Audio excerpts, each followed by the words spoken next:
gets to drive the 13 mitigator Ford Fusion. I'd like to thank you for listening to Let's Talk Racing.tv.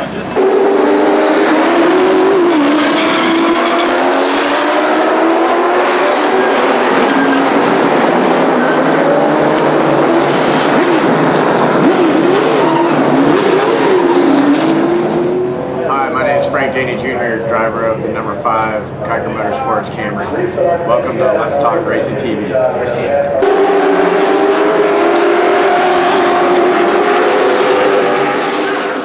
With Rockingham Speedway. Thanks for listening to Let's Talk Racing. I'm Tony Peter, driver of the number 17 Toyota in the NASCAR Camp World Truck Series, and you're listening to Let's Talk Racing.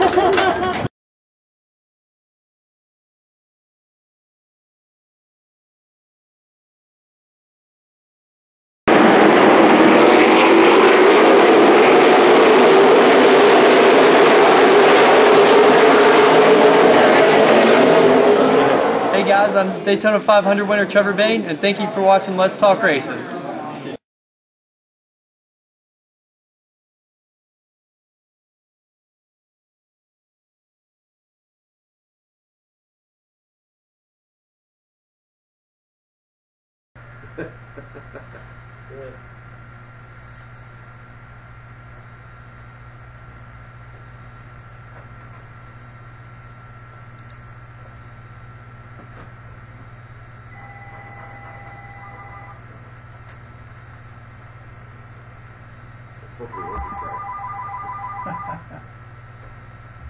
That should be Dean. It sure is. Hi Dean, Joe Scarbrough here. How are you? That worked out really good. As soon as you said hi, Dean, it flipped over and went totally live. And we're live. Is it live or memory? I have no idea. You're the boss. How you doing tonight, Dean? Pretty good. Happy to be here, so thanks for the invitation. Hey, that sounds like a little bit of an accent there. What do you think here, Joe? Me? I don't have an accent. No, him. Oh, him? From the south, the deep south. Really deep south. The really, really South Pole deep south. Yeah, I'm from Australia, but I live in New York. I've been here for about 5 years or so. How does that work for you up there? Do they really throw everybody for a loop? New York is okay. It's not a bad place to be. Lots of stuff happening in startups and lots happening in the web space. You know, it's a pretty fun place to have lived for the last couple of years. Cool. New York's like the great American melting pot. Where in New York are you at? So I live in Brooklyn. Probably, you know, sort of Brooklyn Heights area, which is just south of Manhattan. And yeah, New York is very much like Sydney. Sydney is, you know, really multicultural, and New York is exactly the same. It's just way bigger. Everybody's from everywhere. Exactly. I was just up there, and I'd like to put a congratulations out to my sister, who got married. We were up in northern New Jersey, right outside of West Orange, right outside of Newark. So congratulations to Mrs. and Mr. Frank Ballestieri. The best place, the best part about living in New York is, you know, the Thanksgiving weekend.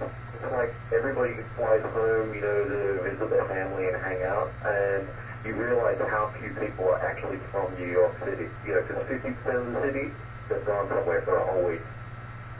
Tell you, it's wild up in that place. You having a problem with Well, yeah, the shift doesn't work on this side. We'll use the shift on the other side. Well, I figured that out after the second time, but now it's giving me all kinds of issues. This is why I'm supposed to have a rookie stripe on the back of my computer. Oh, God. And possibly in my passenger car, because I walked in here about, 6:59 3/4. Oh, goodness. So, give everybody a little bit of background about yourself, Dean, because it's definitely the first time you've been on the show. My first time I've been here, so happy to be here. It's a real simple idea. We started a small group, 5 people, about a year or so ago, called Live Fan Chat. www.livefanchat.com. And our first website was Live Baseball Chat, and you know, we just grew from there. We've now launched 14 sites, and obviously the one that we want to talk about is Live Baseball, Live NASCAR Chat. And Live NASCAR Chat is a real simple idea. 30 minutes before every race, we generate a chat room. So you just log in with your browser to Live NASCAR Chat, 30 minutes before any of the 3 series, there's a chat room that opens up at that specific event, and then 30 minutes after the race is finished, the chat room closes. And it's a real simple app. You just use a browser. There's nothing to download. But the cool part is that you can post to Facebook, you can post to Twitter, you can email friends all from within the app itself. You're able to build buddy lists. So, you happen to enjoy chatting to somebody, you add them to your buddy list, and then next time you log in, you get an email saying, hey, Dean just wants in to chat about the Kentucky Sprint Cup, and, here's the URL for this weekend's race. And the same username and password can be used across all 14 sites. It's still early days. We're about halfway there. There's still lots to come, but that's pretty much what Like That Touch Out is all about. Cool. Now, you said you and about 5 other people, or you and totaling 5 people? Me and 5 other people started the company. We have been working on it for about a year now. Most of us have other jobs, so, it's more or less on the side, but we're about to go full-time on this project where, we got some pretty big things coming down the pipeline for additional sites that we're bringing on, and more functionality that we're adding to the site. So far it's just been ad revenue. There's an ad at the base of the chat that rotates every 60 seconds, but some of the things that we're looking to offer is the ability for websites to embed our chat. So, you could have a Let's Talk Racing show, a page on your website, and that chat could be embedded so that, people who visit your site during the week, they can just come and chat on your site on the weekend during the race. But we'll handle all the back end, heavy lifting of, usernames, passwords, monitoring chats, and stuff like that. So, there's a couple of things that are coming down the pipeline over the next 6 months. Now, what makes your chat room different than other ones? It depends which ones you mean when you say other ones. Well, we'll use. The reason why we built this particularly was, a couple of us used to enjoy chatting while we were watching TV and watching the baseball. Right. And we were using Twitter and, a couple of other things to chat back and forth. And Twitter, I just felt didn't work. And there's a lot of NASCAR-specific traffic on Twitter during the races. The problem I find with Twitter is that you're not actually feeling like it's a conversation. It's like there's 200,000 people sitting out there on their computers and they're all shouting. And occasionally you might have somebody chat back to you, but most of the time it's just you're shouting out there. And, whereas like NASCAR chat, it's like you got 10 or 15 people in your living room and you're just watching the race on TV and you're just chatting to each other. The difference between our chat and say something like, the add-on buddy, I noticed you guys have trialed a couple of different chat sessions, different chat tools. The difference between that is our scalability. I actually tried to do this a couple of years ago, and technically I couldn't get what I wanted out of the software that was available, and then somebody invented something a couple of years ago that sort of solve this problem. So, we're literally able to scale to, 20,000 people per server, and we're able to scale to 1 million people chatting simultaneously. And, doing a chat for 1,000 people, piece of cake. Doing a chat for, 100,000 people, that's the problem that we're solving. And, sure, there are some bells and whistles built in the Like That chat. You can earn badges and you get different rewards for doing certain things, basically inviting somebody via an email, you get a badge for it. And, there's some neat stuff, and some people that's of interest too, but at the end of the day, what we're doing is solving the scalability issue. And making sure that, the people that you see in the chat room are people that you enjoy chatting to and have chatted to in the past. Cool. Sounds like you've got a good product going there. Now, we did try using, or we actually are still using Clobby Chat, CLOBBY, and we were using Neat Chat as well. We quit using Clobby because it just kept crashing so often, and that's when we found Neat Chat, and we were using that for a while, and apparently people didn't like that one, so Bobby fixed its problem, and so now they're up and running, and we haven't had them dump on us, but we haven't pushed the loads that we had before it started dumping all the time. So, I mean, we were, you know, shoot, I mean, even at 25 people, we were starting to get issues. And you know, when I tried to do this a couple of years ago, I was topping out around about 2,000 people per server, and I just couldn't financially make it work on an ad model. You know, if we were doing a paid service or something like that, then it makes sense. But yeah, you know, doing really big scalable chats are hard. I mean, a really good example was we threw up this website for the Casey Anthony trial 7 weeks ago. You know, as live court chat. And, you know, we were using a Facebook chat application. And, you know, we had 63,000 people visit that site in 5 weeks. And, you know, even Facebook had trouble keeping up. You know, now if we used that proper software, you know, we wouldn't have that issue. But, you know, we didn't even realize anybody was going to bother coming to the site. So we just threw up a simple version of the site. But yeah, doing scalable chat is a pretty difficult issue. But you know, getting back to NASCAR, it's you know, like NASCAR chat is just a NASCAR fan. So you know, hopefully this is something that will add value to your site when we release the embedded version. And the cool part is you don't need a new password. You just log in using your Facebook account, and you know, you can be up and running in 10 seconds, and you know, hopefully it'll add some value to you guys. well, that'll be neat to check on. You know what's really neat about that, and I don't really know the ins and outs of the technical aspect of chat rooms, but with today's technology and your smartphones, you can actually start getting chatters, chat folks, right from the grandstands, and you could probably pick up a lot more about what's going on in the races, because now instead of just having the media watching it at home, whatever they're broadcasting, you can actually pick up what the fans are seeing.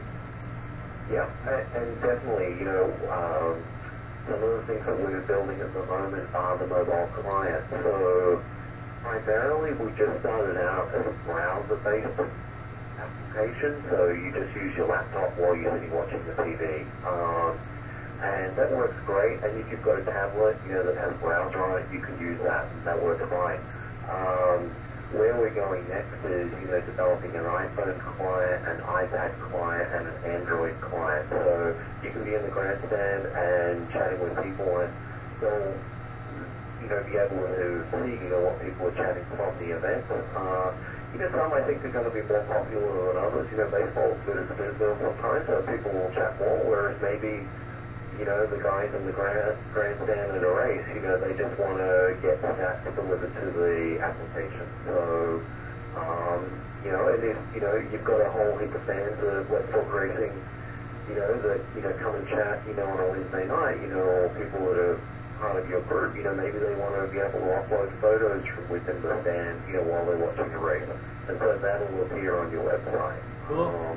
That's neat. You know, mobile's certainly an innovative part of what we've got planned. Cool. Well, I mean, it sounds like you got a lot on your plate there, and you've got a lot of different avenues to chase after. Anytime, of course, just like the Casey Anthony comes along, you got a very viable chat room right there. You got something everybody wants to check into, watch on TV, listen to the radio, boom. Throw yourself another chat room up on there, and you'll be ready to roll. Exactly, and you know, like I said, where we're looking to, you know, is to work with, you know, the various NASCAR sites that are out there to try and improve what you're doing at the moment. You know, and you guys, it's really being driven by different fans. I mean, you know, we had a great situation with a hockey blogger for the Capitals, Washington Capitals, and she was doing live blogging during every Washington Capitals game. So, you know, and that was her thing. You know, only the Washington Capitals game, the rest of the NHL, she didn't bother, you know, participating in, but she was getting, you know, a couple hundred people that were coming back every week to chat to her because they liked the way she wrote blog posts. So, you know, they were happy to, you know, see what she had to say, you know, live during the game. So, you know, it would be great to see. You know, I saw, you know, one of you signed up for an account today or something like that. So, you know, it'd be great to have you guys, you know, chatting, you know, with your listeners, you know, live during the races. Yeah, that's always fun to do. I mean, of Granted, Facebook does to some extent, but it's just not up to caliber at times. So hopefully you got something that's going to put them to shame, so to speak. Well, I mean, you know, Facebook is great, and forums are great as well. You know, one of the things that people say is, you know, hey, look, you know, particularly Yankees fans, so there's a really big Yankees forums here, and, you know, what they say is, you know, well, we've got these forums already, and forums are great Monday to Friday, but during a game, you know, while you're watching the game, you don't want to be refreshing your browser all the time, and that's the cool thing about live chat. The chat stream just goes past, you know, you don't need to browse. You can just see what people are saying. You know, you don't necessarily need to interact, but when you want to say something, you just go and say something. So, you know, like I said, hopefully, you know, NASCAR fans will like it, and if there's something that, you know, you guys feel are missing, certainly let us know. We're always open to suggestions and ideas, and, you know, things that you feel aren't working, you know, we'd love to hear from you. Cool. All right, we'll go ahead and let you get going. We've got Matt Carter also on the line here with us. He's been listening a little bit. Those of y'all who want to get up with Dean, he's on Facebook, Dean Collins, DeanCollins. I'm sure he would enjoy having you as a friend. Thanks, guys. Appreciate the time. All right. Nice to meet you, Dean. How you doing this evening, Matt? I'm doing good. How are you? Hanging in there. Good. All right, guys, this is the first time I believe we've had you on the show. Yeah. Go ahead and give us a quick bio about yourself, how you started in the racing, what you've done, where you're at now, and what you're hoping to go to. That way the listeners will be able to learn a little something about you. Well, first off, I'm in South Carolina on my cell phone, so hopefully I'll have good service to this. But, but anyway, I started racing at Hickory Motor Speedway, Clark County Motor Speedway, actually, back in 2001. Gary Lambert, who did a section driven for the late model series, did a section driven for some Dexter tonight. They won a national championship actually with Gary Lambert, and then Andy Feature raced with his son. That's how I got my start. Just raced at Hickory for a little bit, 2 years. Ended up winning the track championship there in 2003. Moved up to the Hooters Pro Cup Series in 2004. Ran there through the 07 season, and then 08 ran the ARCA Remax Series with Larry Clement. And then 09 ran about 15 or 16 races in the Nationwide Series for specialty racing. And then since then, I've done some parts with a few different people, but past 2.5 years has been pretty slow, pretty boring, and don't know what to talk about, really, to be honest with you, the past few years. Well, let's see. In 2008, you did get Rookie of the Year in the ARCA Series, right? Yep, won the Rookie of the Year. But, you know, that was our goal going into the season, to do that. We were, you know, I don't take it over for Frank Kimball, which they had won, I think, 9 championships with Larry Clement. And basically, Frank and Larry decided to split ways, part ways, and Larry booked all his stuff in our shop in Statesville, North Carolina. We started our own team there, and just kind of learned as we went. We actually ran really well most of the year. We had, you know, the bigger tracks we kind of struggled. We had some issues, and we had a good year for us. We didn't have a ton of money behind us, and worked really hard. Ended up good. Good deal. So, what's your new things you got looking at hopefully here? Well, my goal is to start our own race team, up the next one too. That's kind of what we've been working on this year, trying to get some people together to give us some money to do that. Being dad, or my dad Travis, we'd like to start our own team. We go nationwide race next year. If not, you know, at the end of this year. So that's my goal. That's what I'm working on. I've done two races for Rick Ware Racing with Florida Elite Motorsports in the Nationwide Series. It's been 6 races with them. And that's all I'm done. I haven't done a lot this year. It's kind of been slow. And, I'm going to go to Nashville next week and run a few laps for somebody. That's kind of plan on now. But that's bad on up. Huh, cool. So how's the assembly of your team coming along, and how in depth of a team do you plan on putting together? You know, fabrication programs, engine programs, or? Well, it's looking pretty slow. I really don't have anything put together. All we've got basically is I've got 2 brake shops that we used to run the brake shops out of. So I've got 2 brake shops to do anything I need to do in. I've got fab shop, paint body shop, assembly shop, everything. I don't have anywhere to put on engines, but I've really just been kind of waiting to see if we get some partners or something to move forward. That's what I've been working on, trying to find some sponsorship, some people to partner up with to go do that. So, I want to have a deal where I can have at least, enough money to have a decent team. It's going to be tough to compete against the truck teams to have nationwide, teams, but, Oh, yeah. I don't know. You got a team, you get maybe even 10, 15 guys there, have maybe 5, 6 cars, I think you can do a pretty good job. I mean, I think, when I have raced, I've never had the most of anything. So people might think different, but I always kind of done it for a tight budget. But that's for some people. And I always had pretty good results. So I'll probably get to it, next month there.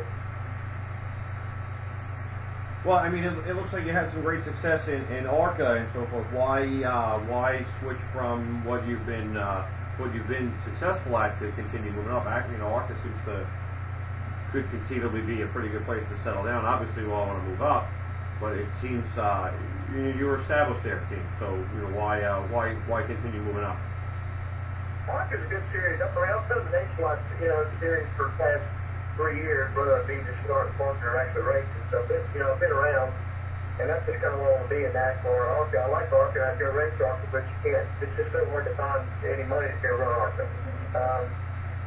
Basically, you've got people now that are paying my fees way too much money to go run races. And, obviously look at what Ty Bill's doing and the children, there's nobody on the track that can run with him usually.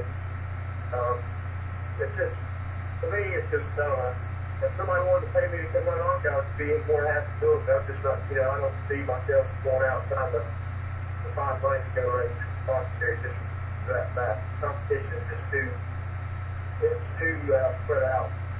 Top teams and bottom teams, my opinion. Yeah, because I mean, if you're at the point that you're courting somebody for trying to do some ARCA, you might as well see if you can step it up to either truck or nationwide. And from what I'm hearing from some of the truck teams, it's almost as expensive to build a truck than it is a nationwide car. Yeah, I think it is. I look in the next. I'm kind of wondering what's going to happen in the truck series in the next year or two. I wouldn't be surprised if some of the truck teams kind of switching over to the nationwide series, and that series might go away. I don't know. I'll say it won't, but it's a good series. It's been around for a long time, but they started that series to kind of, be a little bit less expensive, and now it's getting to where it's not. So, just like everything changes, and it kind of messes everything up. But it's racing right now, in my opinion, it's all messed up. It's all pretty crazy. Out of control. I don't know what to do about it, get it kind of back under control. Well, a discussion I've had many times is bringing affordability back to the racer, because our upper divisions where they started 40, 50 years ago are nowhere near what they are now. Right. And obviously, inflation and so forth, but just 50 years ago, you and I probably could have chipped our pennies together and put a mid-pack back marking car on the racetrack, and now I don't think we could buy right-side tires for it. 50 years ago? I don't know about this. I was barely. Well, you know what I'm saying. I know. People in our position, business owner, military, you could scrape it together. You could find a car on the street. Well, I give you a prime example. And turn it into a race car. You could do it all yourself, and it's just not going to happen. When I started running late models, back in the early '90s, I bought a whole freaking ready-to-go car for $5,000. Yeah, they're not going to happen. Yeah, if you see it now, it's probably in a square chunk. You do what you get it as. Yeah, $5,000. You're going to get a mid-pack back marking grand stock. If that, probably without the motor. Yeah. Rolling chassis, and that'll be about it. So and you can just relate that back to the Cup, nationwide, and truck teams. Nowadays, for a good cranked up, you gotta have about 20 grand, 15 to 20. Nationwide is probably about 7 to 11, and truck is not much different. Well, no, and that's something and I haven't really operated with any of the teams, but it looks like your truck division, your ARCA division, your nationwide, and probably some of your East teams, you're really, for a single race budget, you're really looking at about the same operational costs. Yeah, yeah. And then, I can understand what you're saying is if you're going to spend the money to go to ARCA, or you might as well go truck or nationwide, because it's not going to be that much different price-wise, and the exposure level is there to attract the partners and the sponsors.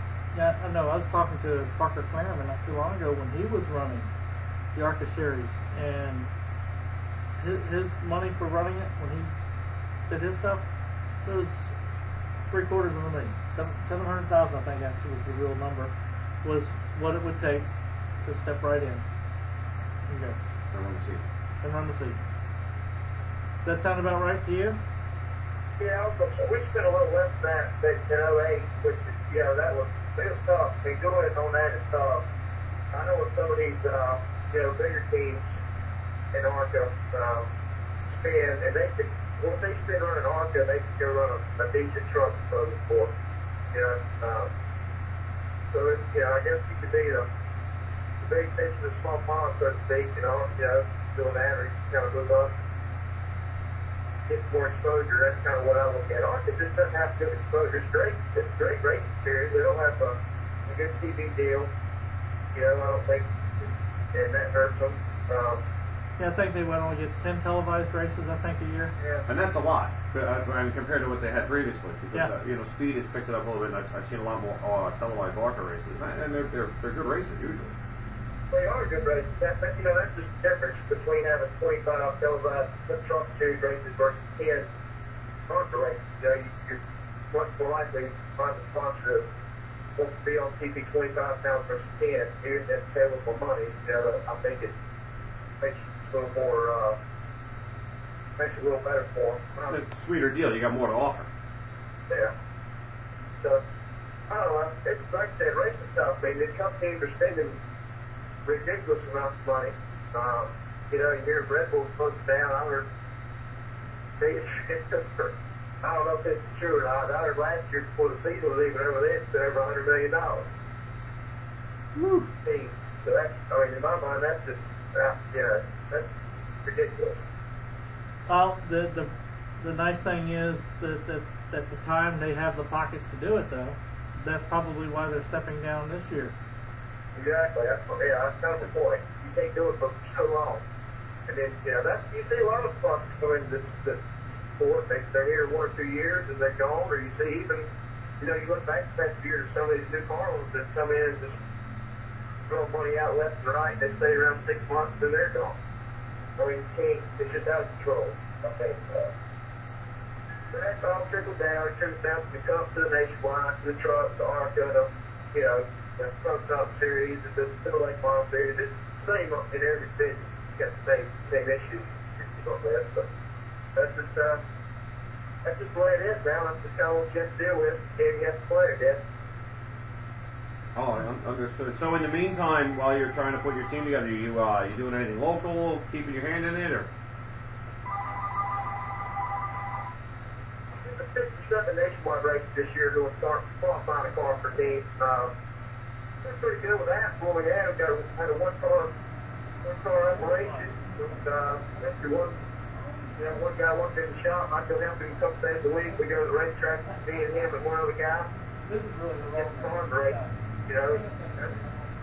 Actually qualified 20th at Michigan. That's the last race we went to. And I thought 20th. Most people say that's something to talk about, but for Yeah, that's impressive. Yeah. what we had, the people we had, the equipment and stuff, for lack of equipment, qualified 20th nationwide race at Michigan was a pretty big deal to me. So, I guess try to stay at the racetrack wherever I can and doing stuff. Just kind of be around so people know I'm a race car. So, it's hard to get anything done if you're not there. If you're not around this stuff. No, that's it. And you just gotta keep your name out there, and you gotta stay involved. It's not gonna happen if you're not there. You gotta be present for the opportunity. Yeah, that's true. It's tough, man. I mean, doing stuff like that, it's tough to do. You know, go and work. When you do a deal like that, you still work just as hard, or not harder to get less people, so you work harder to go run and try to make a race, knowing you're not going to be able to run the full race. And it's tough to make yourself do it every week, that's for sure. Yeah, it's definitely, I'm sure, a demotivator to know you're not planning on finishing the battle.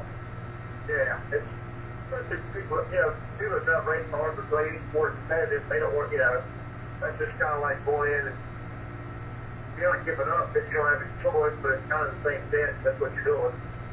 And it's kind of, it's not fun at all, but, like I said, be seen, and it's going to work stuff when you're there, But I guess once you get through qualifying, I mean, being on the half full side of the glass, no real pressure going into the race. That's true. You're right. All the pressure's qualifying, and then after qualifying, the pressure's gone, and you're on a few laps. Head to the house, get ready for the next week. That's it. That's it. Yeah. One of the other things, some of my friends that run a nationwide series, and it's getting to be pretty bad, is the people that come in and they talk the talk, and they do up all this paperwork. You go ahead and get your car all done up, you put the car out there, and then when you ask for the check never shows up. I didn't know that. What did you say there? You get your car in? Now, you go out here and say a nationwide team, and I know this has happened and does happen. You go out, you get a sponsor for a few races, you put the name on the car, you get it all nice and pretty, you bring it out there, and they do the song and dance, and you've already put now 4 or 5 races with them being on the car, and I mean on the whole car, okay? And then you start to get to that point, and you say, okay guys, when are y'all going to give us our money for the sponsorship that you've done all this stuff up for? And then a check never appears. I've seen that happen in every level of racing. And, Yeah. And I don't know, maybe it's from where I grew up at, but where's the check? Yeah, I mean, when the money comes, you get the advertisement. It's that the handshake honor system of years past is definitely a challenge. Hey Jared, are you still there? I Hang on a second here. Let's see here. Oh, that's a lovely sound. We love that one. We lost Matt Carter in the middle of all that. Did you race against Matt there, Jared? Oh. I really didn't. I haven't before. Hang on a second. That's him calling back in. We got Jared, we lost Matt. Now we got Matt and Jared. All right, Matt, we got you back, I think. Yeah, man, sorry about that. I figured my phone was out sometime. I didn't even think it'd make it that long. Well, I got your question that time. Yeah, I have heard of that happen, so that's a bad deal. And it's just kind of, I mean, everybody's struggling to find money to go to the racetrack.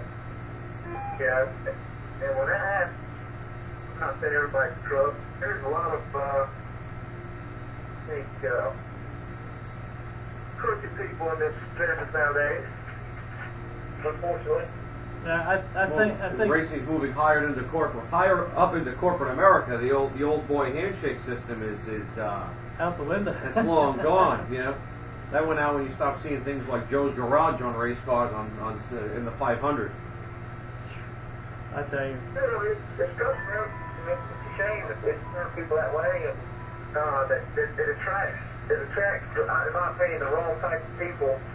Because they can see they can come in and they can come in and make easy money. They just kind of come in and screw people over, make the easy buck, and they don't care about it. And there's some of that going on in the last few years. I don't know. Racing's in a tough spot right now. I don't know what they're going to change to kind of get it back. Yeah. Well, I tell you what, Matt, we're going to go ahead and let you get going. If it's okay with you, we might give you a shout back sometime in the future here, get you back on here. Yeah, call me anytime. Hopefully I'll have some better news, in the next few weeks or months anyway. But like I said, look for some partners, look for some sponsorship to go start an XY team. I've got everything I need to do to go run, except some money in the cars. I've got a shop, a hauler, tools, equipment, everything. Just need a little bit of money to go put it all together. Cool. Well, to race it now, and you know, I don't have a whole lot of money, but like you asked me earlier about doing some local stuff, and I don't have the, you know, I still have the money to go speed and run late miles every week, and you know, I'd love to do that. Everybody's got a car. okay.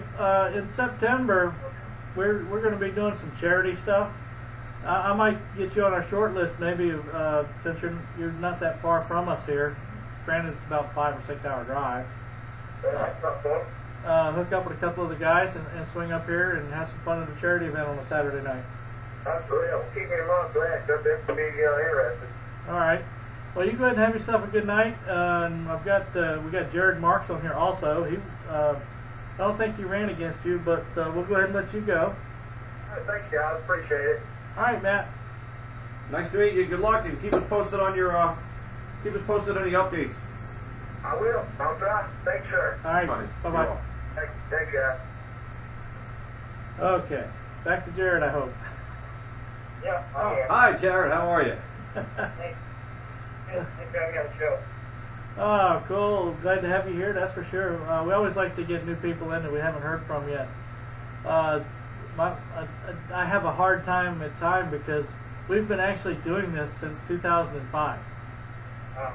And the list of people that have been on the show is quite extensive, and I'm always glad that I find people that are new. That's great. Thanks for having me. I appreciate it. All right, well, since we haven't talked to you before, give us a little bit of bio about yourself, you know, how you got into the racing, some of your accomplishments, what you've got rolling on now, and what you're looking to go do. Okay, yes. Like you said, my name is Jared Marks. I'm from Ohio. I'm 17 and racing in the ARCA Series this year. And I know the last caller, he wasn't too happy about the ARCA Series, but I mean, it really is a good series. I'm having a lot of fun there. Well, in his defense, he really wasn't anti-ARCA Series. It was just the point he was making was trying to put a team together, and it was a question I asked him was budget-wise, that obviously, you know, Nationwide has more exposure, you have more to bring to the table. What's your opinion on that? Well, I mean, yeah, I think it does. Obviously, have a lot more exposure and more to offer, but budget is quite higher, and for drivers like me, the ARCA Series is really perfect. And I'm just out there getting my feet wet. I've only ran 3 ARCA races so far this year in my career. How'd that go? It was fun. But, you know, I'm just trying to learn. Every time I'm getting in the car, I'm just learning. So, really Nationwide or truck even is not an option for me right now. I can't even race that mile or larger track until I turn 18. So, I'm really just getting my feet wet. I'm going to Iowa upcoming weekend, 7/8 miles. So, I mean, this is going to be a really good experience for me. I'm really looking forward to it. So, you know, like I said, I mean, obviously Nationwide is a better option, and hopefully someday, you know, I'll be able to move up into that. If everything works out and opportunities come, that would be awesome. But, you know, I'm having a lot of fun where I'm at right now, is driving the ARCA cars. Cool. So where'd you race this year? Well, my first race was at Toledo, and that's really where I'm from, so that was a pretty big deal for me. You know, racing in my hometown. Everybody's 20 Marks Racing, which is a brand new team that just started this year, you know, knew how much it meant to me, and they really gave me a great car. And we finished 13th. I mean, we should have had a better run than that even. We had a top 7 car easily. Just had a little bit of bad luck, but even I messed up the pit stop a little bit. It was my first pit stop, so like I said, I'm learning. So Yeah, that pit on the fly thing, there's a lot to be learned there. I've dabbled with that myself a few times. Just finding your pit stall's hard. yeah, I mean, it's tough, but I'm kind of getting a little bit better at it now. So, but I raced at Toledo, and then a few weeks ago I raced at Winchester, and we bettered our position, but kind of left my tire down, and I mean, we almost could have battled for the win. It's not definitely had a top 5 car, so you know, just a little bit of bad luck there kind of hurt us. But like I said, I'm really looking forward to going to Iowa, hopefully getting all that bad luck out of the way and really putting together a good finish. Well, you know, I mean, the good news there is you've got a good, solid car, and you know it's capable of running up front. Luck will come and go. Yeah, I mean, You know, when you're having all the good luck in the world and you're still running in the back, that's demoralizing. I can take a bad luck night every now and then, or even a streak of bad luck, as long as I know I've got a car that's capable of going to the front. But definitely, I mean, our cars are great. Cruise has been great all year. We actually have another driver, her name's Maryeve. She's been running the whole season for us. I'm just running part-time, but she's running the whole season. We've got great cars at every single track. I mean, it's just, it's good to know that. I mean, I go to the track knowing this car is just going to be really good, and hopefully, if things go my way, I can end up somewhere in the front. So, like you said, I mean, that's just, it's good to have that confidence. It's going to be good, and, now it's up to me to just go. There you go. Well, exactly, and that's it. Just keep doing what you're doing, and the luck will come, and you'll be there. And that's definitely motivational. Any team I've ever worked with, despite whatever's happened, as long as we had a car that was, well, we were running up in front until. Yeah. It's much better to come back in the shop and say, man, that thing was just awful for the entire race. That's not a very good feeling. I had a couple of those last week, but I mean, really got things turned around. We got a whole bunch of new people. Brian Chisholm is part of the National Shelter who won the championship last year, so he really knows a lot and really giving me good cars this year so far. Good deal. Having a lot of fun. Now, so you're still pre-18 yet, so that's really getting keeping you to the smaller tracks. I hate to see that, but so how much longer before you get to start kicking it wide open? Well, I still got pretty much the rest of the season to finish out. Hopefully next year I'll be able to run the full season. So, I'm just getting my feet wet, trying to squeeze into it, get some races under my belt this year. Hopefully the transition to next year will be good. Still running super late model races here and there. Stuff coming. Yeah, that was my next question. I mean, you're 17. You're very close to the top, a lot closer than I've been, and I've got a lot more years than you. A lot more. What's your hell? All right, Roger, that's enough for you. Not as many as you do, buddy. So what's your background? Where'd you start? How old were you? What was it in? And Actually, he started to do that, and you got. I interrupted. All right, I have that habit. We finish out the beginning at the tail end. Okay. That's all right. I've been racing for about 10 years altogether, actually. And, I started off in quarter midgets, kind of like go-karts, like a lot of kids. Mm-hmm. Then moved up to full midget. Actually, I drove a house car for Mel Canyon, like one of the most well-known midget races of all time. So that was really I know the name. a lot from him, and had a lot of fun doing that in that series. And legend cars also, like at those display. And then really last year was my transition into stock cars. Ran the ASA North Series, the big cars, and had some good runs. And then started experimenting with the super late models at the end of last year, and still doing that this year. And one race at Toledo Speedway, and then become focused on the RC3. But I'm just learning. I go to all the races whether I'm driving or not, just trying to learn as much as I can from other drivers and crew of what we're doing with the cars. Oh, that's great. I mean, you can pick up a lot just being behind the scenes. It's a great experience. I know, granted, I'm not racing in ARCA, but just being my dad racing for years and being around the pits, working on his cars, working with the other drivers and stuff. By the time it was my chance to get in the car, I was competitive. It took a lot of learning curve out. It makes a huge difference.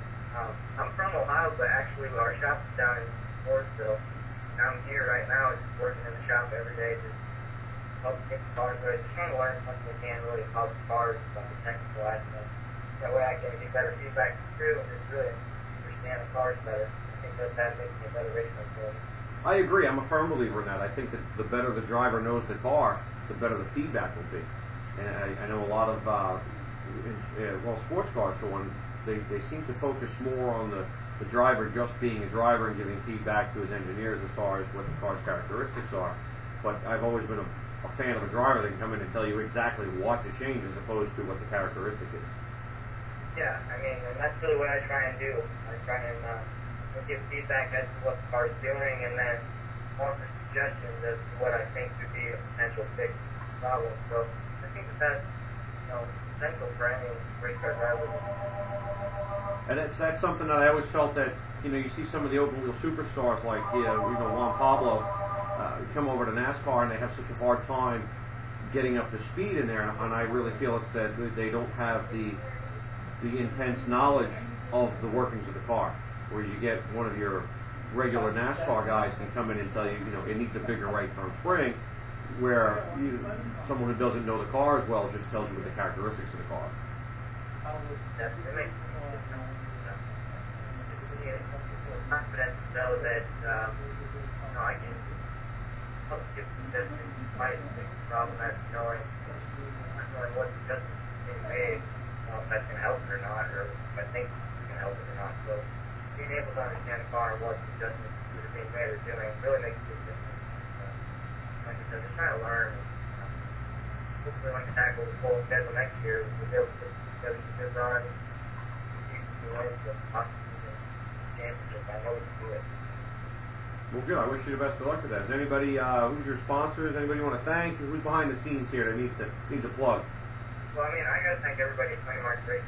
They're actually still at the shop right now until get the cars ready for Iowa. But we've had a ton of help this year. We have Dodge on board that really helps us out a bunch. DR12 has helped us with Free Water.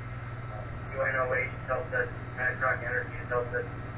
This just goes on with people that have helped us this year. And all that's really helped translate into some good finishes and be proud of. And March Racing has definitely turned some heads, even though we've only got 10 races under our belt so far. Well, good.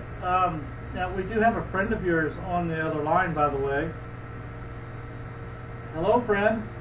Hello. Hi, upstairs. Did you figure out who it was? I had an idea when I heard his voice. I knew. Oh, okay. You know who it is, Jared? Yeah, this is our other driver, Maryeve. I like it when y'all don't know you're going to be right there following one another and then sort of mix you in. Yeah, we're racing, both of us are racing in Iowa this upcoming weekend, so it's going to be good. It's going to be hard to run both cars, but I know we can do it. We'll have feedback from both drivers. Hopefully you'll see both 20 March Racing cars up to the top 5 somewhere. Cool beans. All right, Jared. Well, let's go ahead and let you get going, and we're going to switch over to Maryeve here. And you have good luck out there at Iowa, and we'll get you back on here again if that's okay with you. Yeah, well, thanks a lot. Hopefully I have good news from Iowa and the ORP and next races that I'm running. So thanks a lot for having me on. I appreciate it. All right. So you might see a text from me sometime in the near future here. Yeah, definitely. Thank you. All right, Jared. Have a good night. Good luck. Bye. You too. See ya. Okay, we have Maryeve Dufault. Is that how we pronounce it? Close. Maryeve. Maryeve. Okay. Maryeve. That's all good. Oh well, you can beat me up next time you see me, if you can catch me. I'm not always the nicest driver out there. No? But anyway, I was trying to remember, have we had you on here before? I think so. I think it was it like probably like a couple months ago, or yeah, about 2 months ago, I think. Now you got me curious. I'm going to have to go to the website and do a search down all the previous people here. But anyway, go ahead and give us a quick bio for the people that haven't heard from you before. Like me. Hi. Like How are Joe. you? We have Joe Scarbrough here with me. Go ahead and give a quick bio about yourself, how you got into racing, what you've done, where you're at, and what you're heading to. Well, yes. Well, thank you for having me on the show. And where I started racing, riding motocross at the age of 4, and later on I started doing go-karts. And I moved to California, and I was doing go-karts full time. And in 2004, I was in a Formula car. And I did all the development driving, like Chip Barber and Formula Russell, and later on I just drove some Mazda. And I spent some time in England, China, and Formula 3, British, and Formula Renault. And my mentor was Alex Tagliani, and he convinced me to take his car last year in the NASCAR Junior Tire Series, because he had a race at the same time in the IndyCar. And I was part of the program with past racing in an IndyCar, development driver, and I met one of the representatives for Dodge, and later on I met Tony Mark Racing, and we started to work together as a program for ARCA, which is the best option for me. And I mean, it's just been a great year so far. We've got, obviously ups and downs. Racing its first year for the teams, and as far as myself, it's my first year in NASCAR as well. So I have a lot of things to learn. I'm learning a lot of things, but I mean, it's great series. Good. Now, I tried to send you a message through Facebook earlier today. I don't know if you ever got it or not. I've been traveling quite a bit today, so I've been had a chance to take a look on the page yet. No problem, no problem. It's nothing good or bad. It was something I was going to pull on Joe here. Joe, earlier today, you have to enjoy it. We have a lot of strange things that happen on Facebook. He just came back from a wedding of his sister last week, and lo and behold, he found a wedding band inside of his car. Now, he at this present time is not married, but is in a relationship with a young lady, and she had gone up with him. So he happened to post this question on Facebook, and it took off. He probably had close to 75 responses about any and everything that it was involved around, including heading to Canada. Let me throw a little bit out here. Let me throw a little bit. A lot of people. My girlfriend uses my car. I use my car. I let my car out. Well, I find if I get in my car today, I pull up the McDonald's drive-thru. I look for the change holder, and there's a wedding band in the car. It's a large wedding band. So I said, I most of the people I know are on Facebook. I found a wedding band. Anyone? Did anyone lose it? And immediately I got, it's a sign. You got to get married. You mean it's like catching the bouquet? Then he started to plan escape routes, heading for Canada. Well, my last marriage went well. That's funny. So now the simple word makes me want to run away. My girlfriend feels pretty much the same way about it. She's tried it. She's tried it herself, and it didn't work out well for either one of us. So part of it was he was going to work on his Canadian accent and Canadian speech, and I was going to have you try to gauge him on how good he did. Well, I have a Canadian friend on there, and we were planning a good way to sneak across the border. And it's 4,000 miles. I figured Dakota would be a good spot. She said as long as I carry a Molson and what was the tea? I can't remember the name of the tea. Cousin of Earl Grey. She referred to it as Earl Grey's gay cousin, or Earl Gay was his gay cousin. I don't know. I don't know what is the tea. So I just figured I'd walk around with a Molson Ice, and she said I just have to say A after everything. Hey, yeah, about A. Beauty, eh? Molson sounds great. See, it would have worked. She never would have known. Oh goodness! Now you were in the Canadian, the NASCAR Canadian Tire Racing Series. Is that correct? It's the Continental Tire Series, isn't it? Is it the NASCAR Continental Tire Series? Or is that a different series? What's that? Now when you were racing up in Canada, was that the NASCAR's Canadian Tire Series or something like that? Yeah, that's affiliate with NASCAR Can Series. With mostly is a lot of Canadian, where you get some American racing in the series as well, like Jason Bowles and Andrew Ranger and T.J. Kennington, a few good drivers. It's a great series, and that was in Canada last year, Montreal, before the Nationwide, and Trolley there. He also had a road courses, and then a NASCAR. But yeah, it's a different car for sure. And this year, our car is just amazing. It was my first year and doing ovals as well, because I'm a road course driver. But it's been challenging, but it's been great.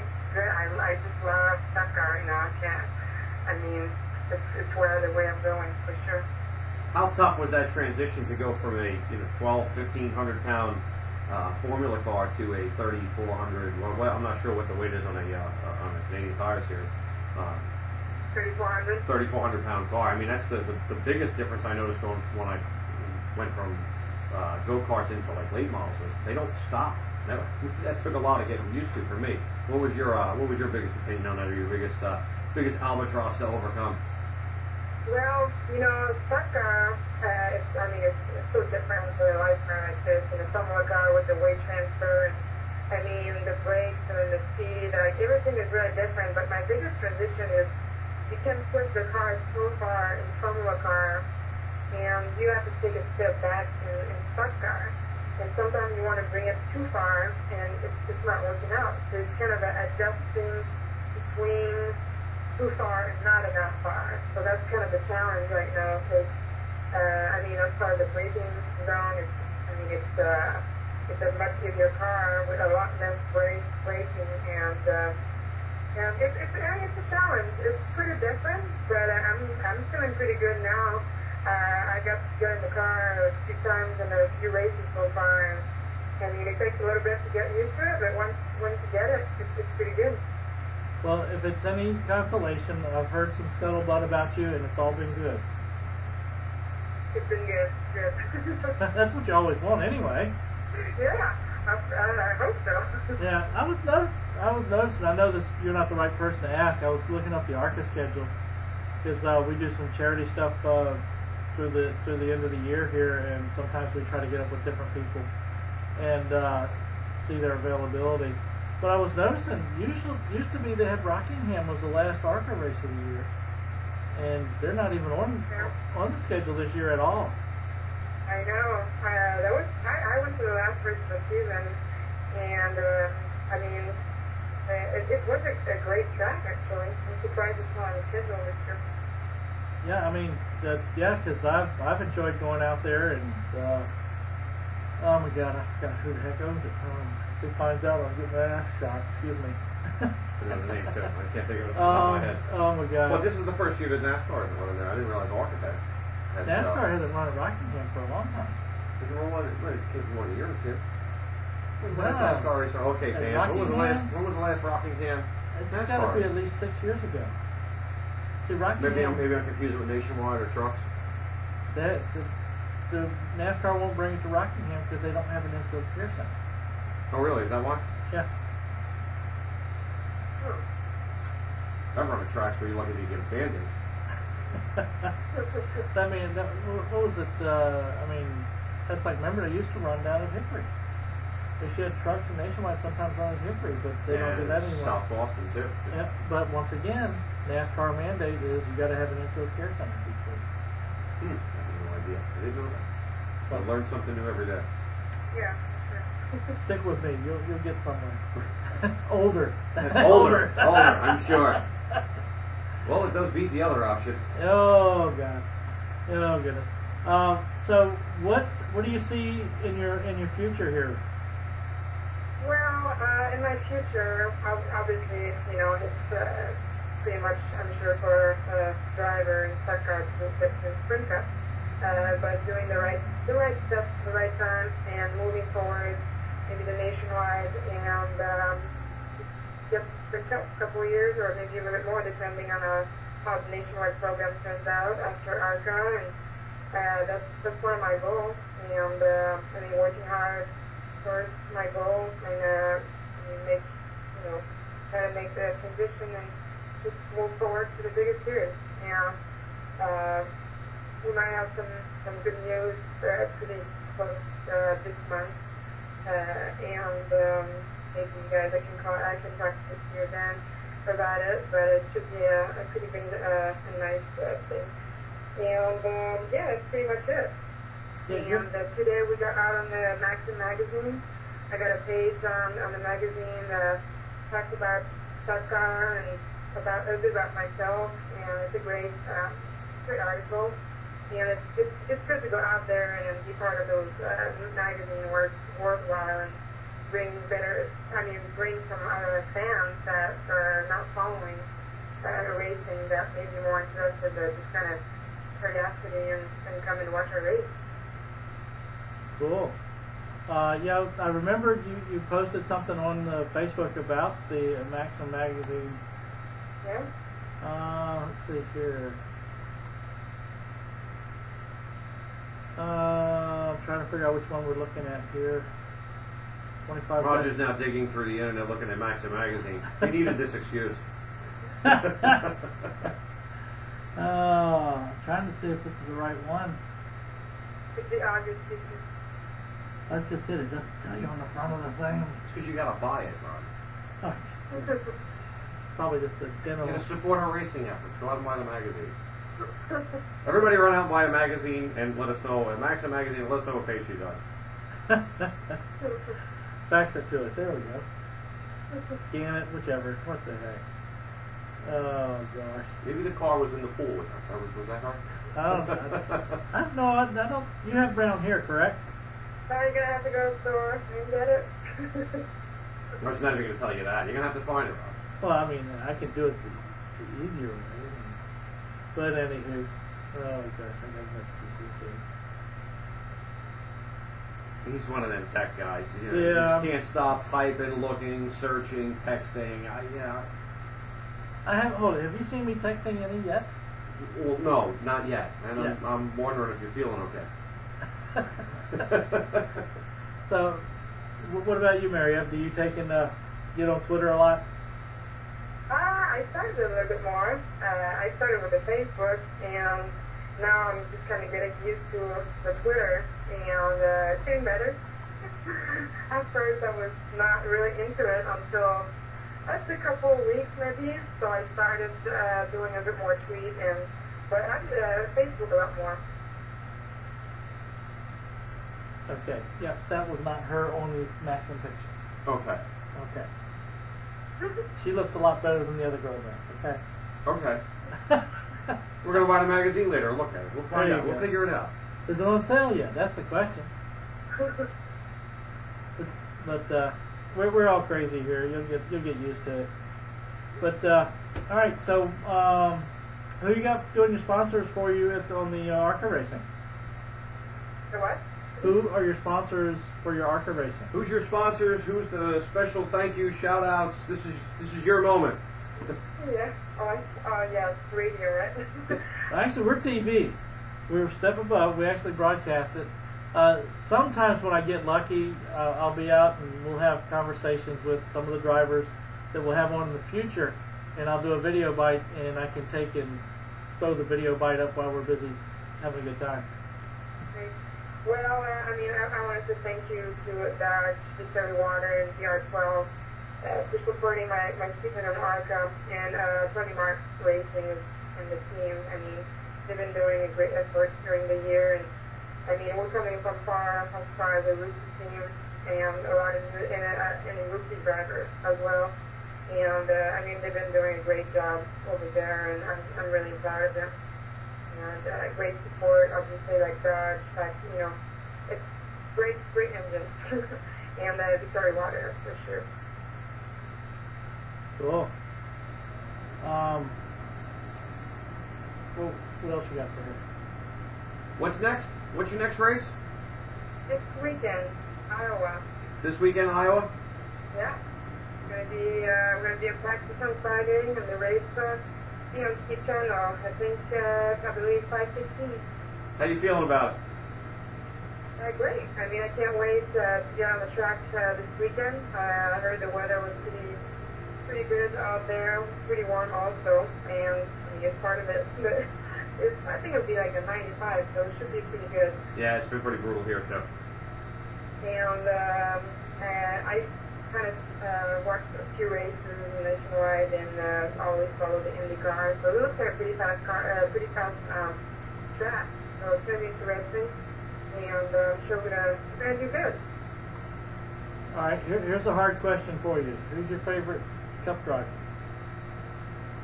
My favorite Cup driver, I'd say, Kurt Busch. Well, good solid. There you go. Kurt Busch. Who's your favorite overall? Because I know you come out of a different form of racing. Kurt Busch, and he's a Dutch driver, and he's been part of he's been helping me a lot as other races and any questions. I mean, a lot of questions on tracks and everything, and sometimes we've got the opportunity to be on the same track, so I don't know what happens, and it's just really genuine, it's really nice, and I think it's great. Very nice. If you had your choice of sponsors, who would you want to have as your main sponsor? As a main sponsor, I think Dodge is the greatest sponsor I could have in Determining Water and DR12. But I think I'd love to have a sponsor like a cosmetic company, you know? He started a program, and if you look at all the drafts out there where they have all men's products, I think as a female driver, I think we should have some lady product out there, you know? And I think it could be great for the company and represent a lot of women going to the race as well. That's one of the things that's always perplexed me, is that with the women drivers that we've got out there that have really good potential, I include you in that group, and why don't the feminine side of the world as far as products go, whether it's makeup, whether it's clothing, hair care stuff, anything like this, even ladies' shoes? I have a partial answer for that. Now, demographically, when Goodyear started really getting into the demographics, they determined that I think it was 40-some-odd% of the viewers were women. And at that time that they did that, probably going back into the late 70s, early 80s, and you can help me out with this, you started seeing a lot of products that you never saw before, like laundry detergents, coffee, things like that. Yeah. And they targeted I guess more at the time, the house supplier. Most households only into shopping, Yeah. so that's what they went after. That's where Tide and things like that came from, or how they got involved. Why we don't have Gucci? I don't know. I'd wear Gucci shoes if they sponsored the car. I'm okay with that. Hey, that would be great, right? Yeah, I don't have a problem with that. Write the check, put it on the car. Hey, Joe Namath did it with pantyhose. Right. Yeah. If he can wear pantyhose, I can wear Gucci. I'm okay with that.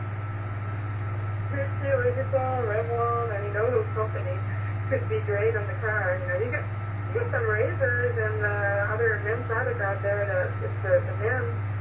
They have a female razor as well. So I don't know, maybe soon.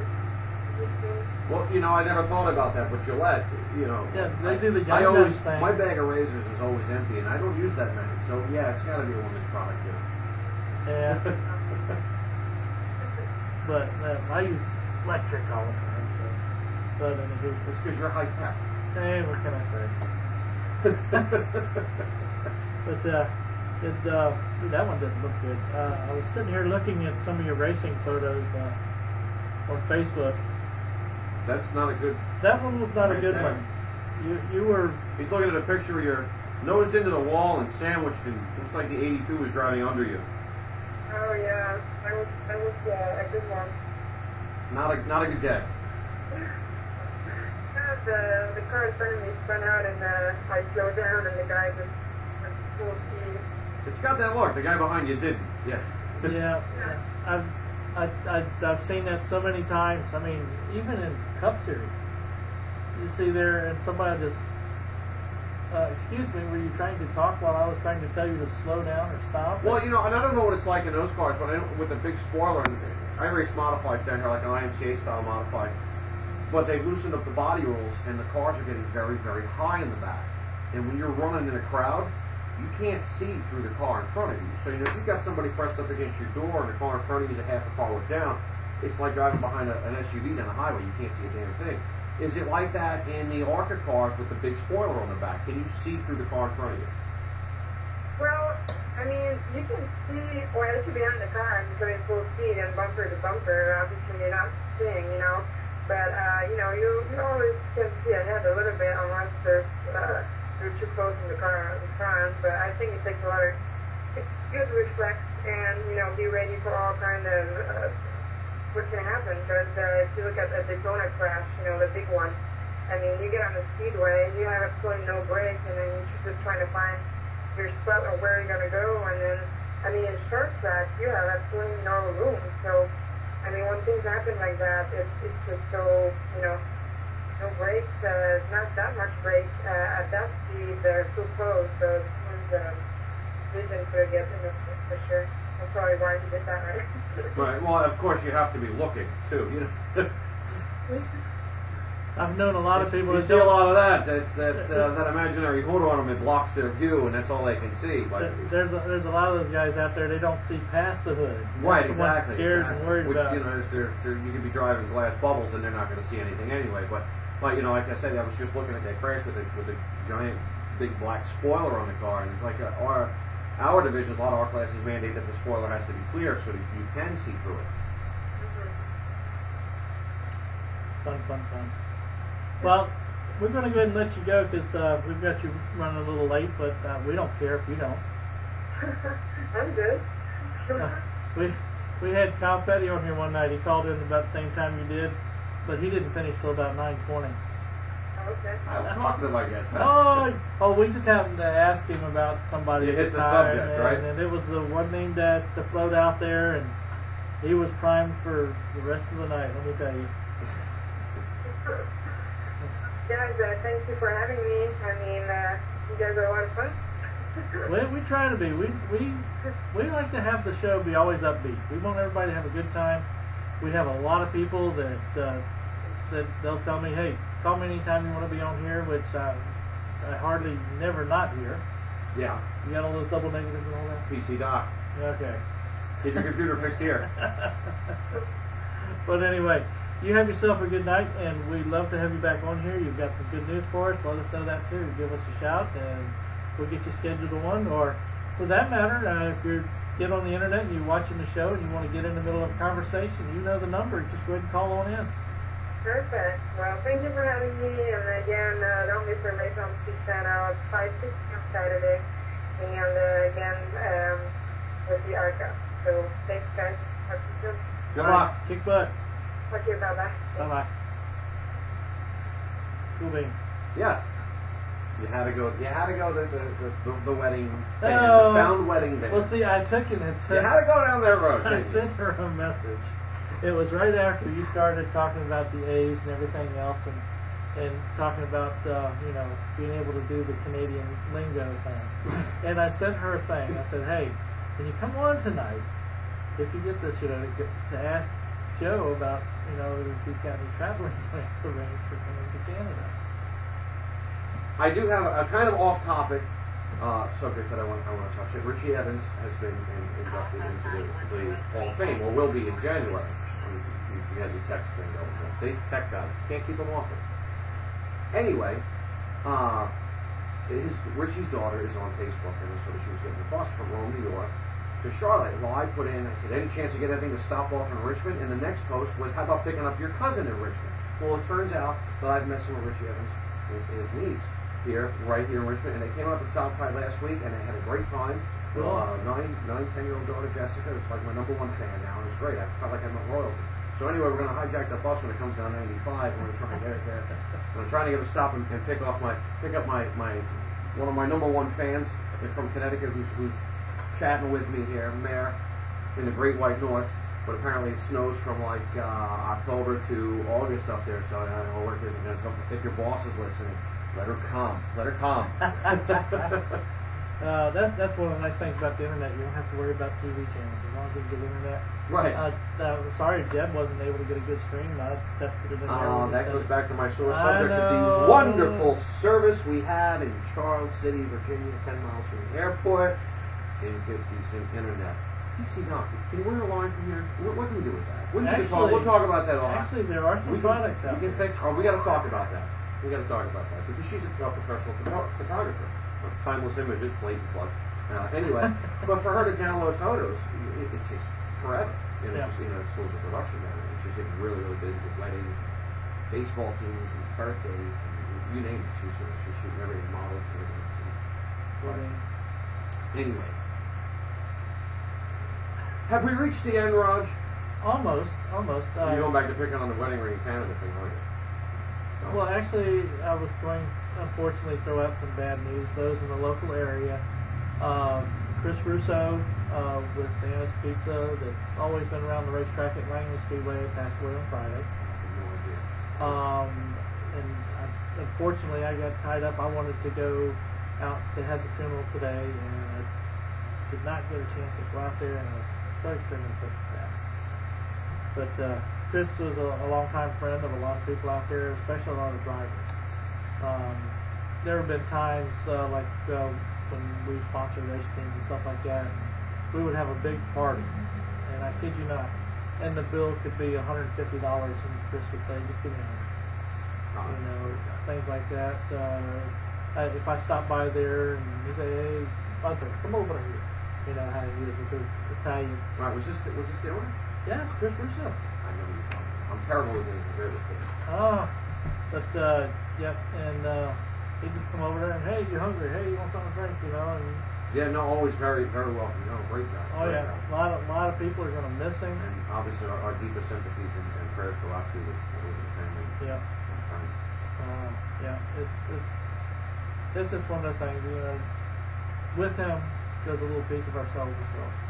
But to celebrate the good things about it too.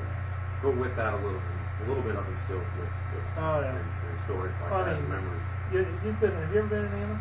Oh, many times. And, My you know, picture's on the wall I there. was getting ready to say, When look they at draw a mustache all- on it. Yeah, look at all the pictures of all the race car drivers that have been through there. Yeah, back our 2007 Modified Rookie of the Year pictures up there. Oh goodness! When talking about your stuff, how's your stuff coming along? We have diligently and devotedly continued to get work on that car, and we hooked up with Tony Cully, who put a shock package on the front of that car at Southside, and it was ballistic. Is that where ballistic. you got the hobbits and trolls to start working on the car now? No, You that's think the, I don't that's the watch guys that these got to get things. rid of the ring, yeah. No, Tony Cully did a great job. He came over and put a set of front shocks on the car, and we went from the worst car on the racetrack. I ran 2 laps of the first practice and pulled in the pits and said, it's undrivable. And my crew chief said, what's undrivable? I said, you can't drive it at all. I mean, then the second practice, I ran about 6 laps, and I went to pull down pit road and spun out and pulled the car back to the pit. He's like, you want to load it up? And I was like, no, it's much better now. And then Tony came over, put a set of front shocks on the car, and we went out and sat on the outside pole to Eddie Johnson was driving the 36 car, Chris's car. And I had a little trouble getting through traffic, but once we did, at the end of the 50 laps, we were the fastest car on the racetrack, and the car was great. So Tony's put together another set of shocks for us, and we're coming up the south side, and I think we got something for him. If it doesn't, at Langley, what it did at Southside, we got something for him this week. So I'm really looking forward to it. I know a lot of people that would love to see that look out good for you. Yeah, a lot of people in my pit too. There's one in the car that would love to see it even. There was one up in the skybox too. Let me tell you.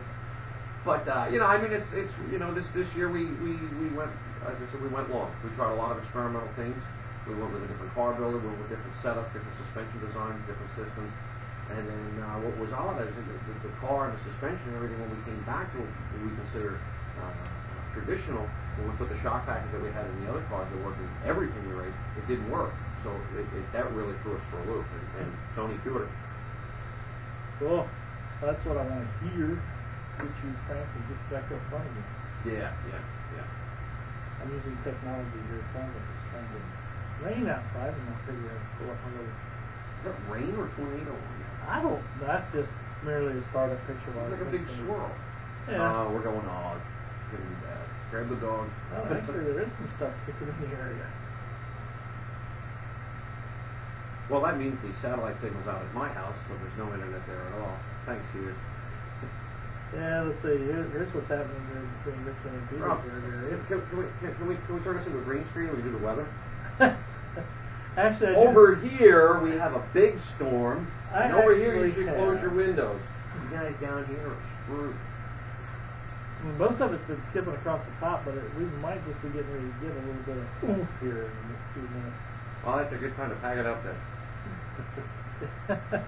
Unless, of course, you're not done picking on me for my... Oh, so how many hobbits and trolls did you... Well, that's what I said. My other thing was the good news is it's not a wedding band. The bad news is I'm going to need an elf, a dwarf, and 4 hobbits to get rid of it. You can always tune... I'm going to drop that thing in here. I ain't going to worry about it. I already got mine. So you know it wasn't mine. But anyway, I'd like to thank everybody for listening to us have a great time tonight. Joe's expense for part of it. Just join the Facebook bashing. It's all good. It's all fun. Makes the day go by. So everybody have a good evening, and we'll see ya. Good night. One of these times I'm gonna shut up. Are we remote off? I'm not really off yet, so I hit that.